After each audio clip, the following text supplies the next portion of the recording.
ಇತ್ತೀಚೆಗೆ ದೈವಾರಾಧನೆ ಅಂದ್ರೆ ಕೆಲವರು ಮಕ್ಕಳಾಟ ಅಂದುಕೊಂಡಿದ್ದಾರೆ. ತಾವೇನೇ ಮಾಡಿದ್ರೂ ಸರಿ ಅನ್ನೋ ನಿರ್ಧಾರಕ್ಕೆ ಬಂದ ಹಾಗಿದೆ. ಹೀಗಾಗಿ ಚಿತ್ರ ವಿಚಿತ್ರವಾಗಿ ಆಡ್ತಾ ಇದ್ದಾರೆ. ಇದಕ್ಕೆ ಸಾಕ್ಷಿ ಅನ್ನುವಂತೆ ಕಾರ್ಯಕ್ರಮವೊಂದರಲ್ಲಿ ದೈವ ಆವಾಹನೆಯ ರೀತಿ ನೃತ್ಯ ಮಾಡಿದ ಮಹಿಳೆಯರ ವಿಡಿಯೋ ಸಾಮಾಜಿಕ ಜಾಲತಾಣದಲ್ಲಿ ವೈರಲ್ ಆಗ್ತಿದೆ. ಇದು ಮಂಗಳೂರು ನಗರದ ಯಯ್ಯಾಡಿ ಎಂಬಲ್ಲಿ ನಡೆದ ಕಾರ್ಯಕ್ರಮದ ವಿಡಿಯೋ ಎನ್ನಲಾಗುತ್ತಿದೆ. ಖಾಸಗಿ ಸಭಾಂಗಣವೊಂದರಲ್ಲಿ ನಡೆದ ಆಟಿದ ಕೂಟ ಎಂಬ ಕಾರ್ಯಕ್ರಮದಲ್ಲಿ ದೈವ ಆವಾಹನೆಯ ರೀತಿ ನರ್ತನ ಮಾಡಿದ್ದಾರೆ. ತಾಸೆ ವಾದ್ಯದ ಸದ್ದಿಗೆ ದೈವದಂತೆ ಇಬ್ಬರು ಮಹಿಳೆಯರು ಕುಣಿದಿದ್ದಾರೆ. ವಿಡಿಯೋ ವೈರಲ್ ಆಗುತ್ತಿದ್ದಂತೆ ಮಹಿಳೆಯರ ನಡೆಗೆ ದೈವಾರಾಧಕರು ಕಿಡಿಕಾರಿದ್ದಾರೆ.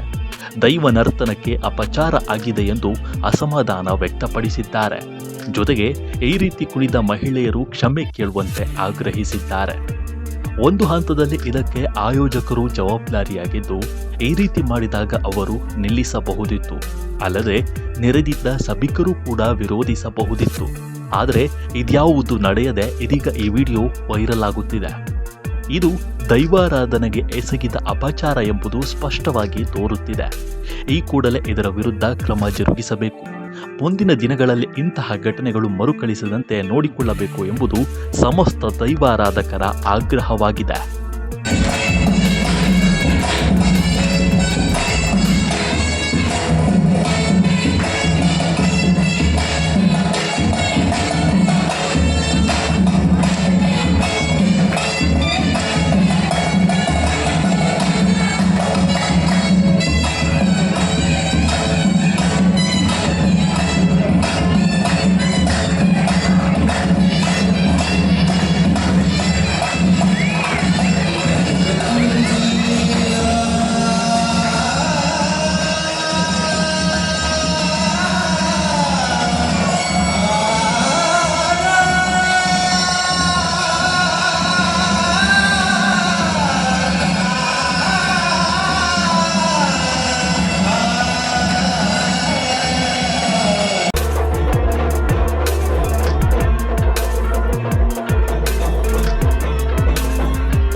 ಸಬ್ಸ್ಕ್ರೈಬ್ ಮಾಡಿ ಕರಾವಳಿ ಕಂದ ಯೂಟ್ಯೂಬ್ ಚಾನಲ್.